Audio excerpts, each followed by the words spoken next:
Marty and Moog. This is my crap bike. It's a 1987 Honda Rebel 250. Give you a little start up.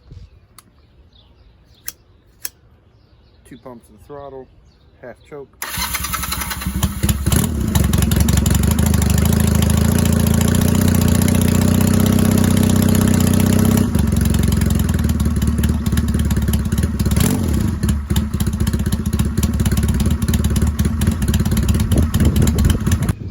It looks cool. It's a Honda Civic, pretty much. And what I mean by that is, it's loud. It makes noises, but it doesn't go very fast. So it handles well. So, yeah, it's a Honda Civic. Well, some people ask me if I built it myself, and I didn't so much as built it, more so disassembled it.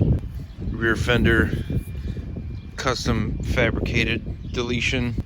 Front fender, I mean. Other fender, custom fabricated, deleted. Amazon, cheap, decent looking leather seat. It's got some springs on it.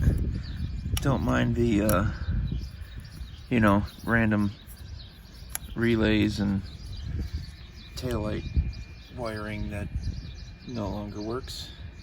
And now that there's no rear fender or mudguard, gets, covered in dirt. And right into the intake too. That's really nice to have. I just like the way these side panels kind of patinaed, custom. I didn't piss on it, but still looks cool. eBay special yellow. Oh, it is an O-ring chain, so that's cool. I got new sprockets for it. Also eBay special rear shocks, because the other ones were toast. It's got about 20,000 miles on it.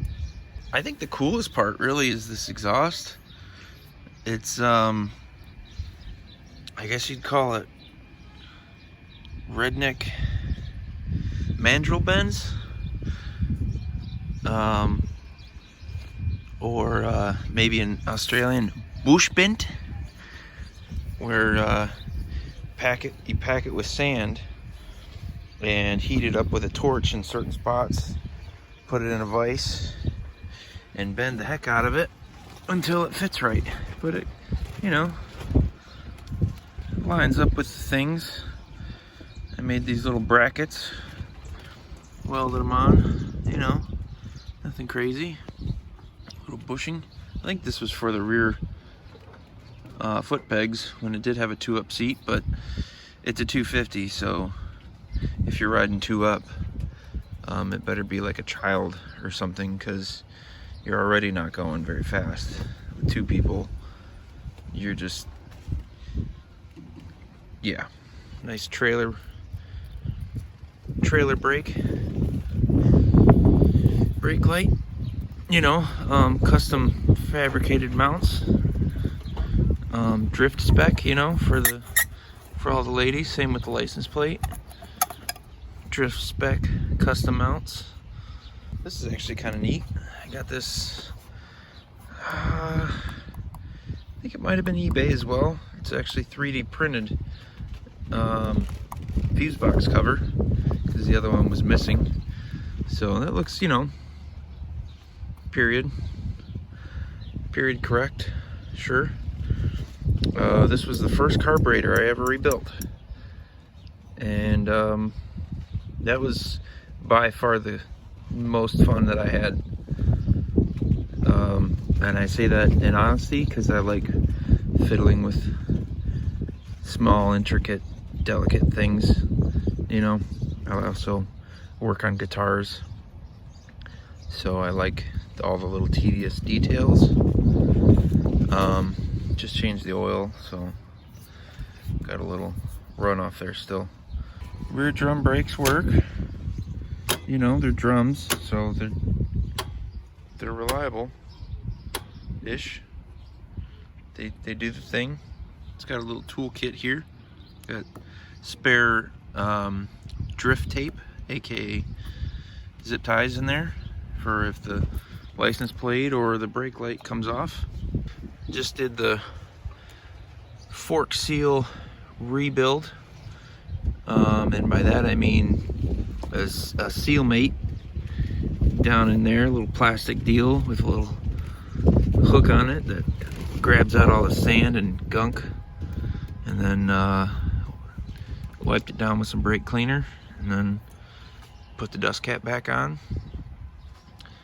eBay front caliper, because when I went to change the brake pads on the stock caliper, these little cap bolts on the stock one, these ones are like this long, you know, and they just go in, they go into the seat here, and then they cover the actual bolt that slides on that the pads slide on. So that one stripped out in the original one, so I tried drilling it out, and you know, the whole screw remover that never works, it didn't work.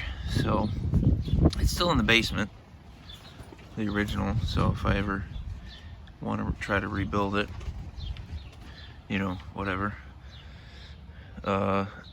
Newer used front rotor, because the other one was so ground down. There was a really nice lip on this backside.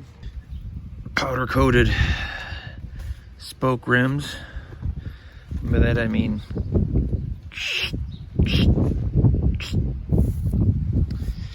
little VGG reference there. It's a fun ride. I like it.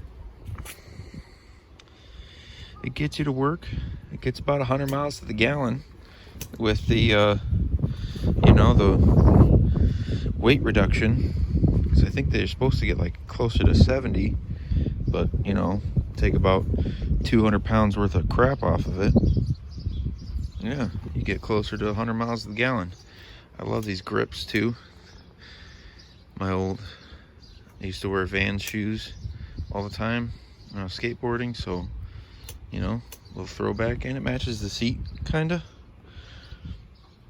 I think these are the most hideous rear view mirrors, but they came on it. I think they're probably eBay special as well, or Amazon. Little quad lock, nice for making sure you don't get lost. There's no tack, so you just shift out of first at about 20 miles an hour. That's how that's supposed to recommend. But I've done it, and it feels like it's about to explode if you follow those recommendations all the way out. So it's interesting. Top speed for me has been about 65, 70 downhill with a tailwind. Sounds okay for a 250.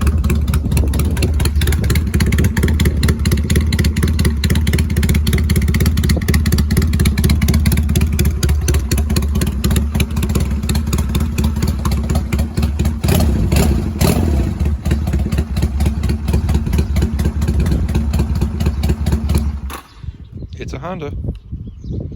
Thanks for watching. This has been My Crap Bike. See you guys next time.